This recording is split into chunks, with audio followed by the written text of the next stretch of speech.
pressure restoration, do another water loss.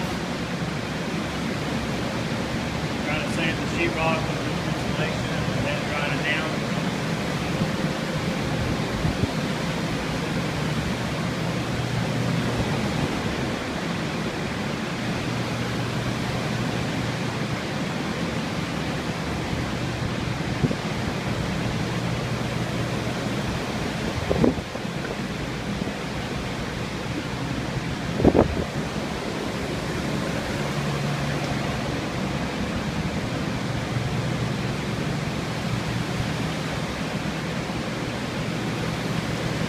Pressure restoration can hold you there a couple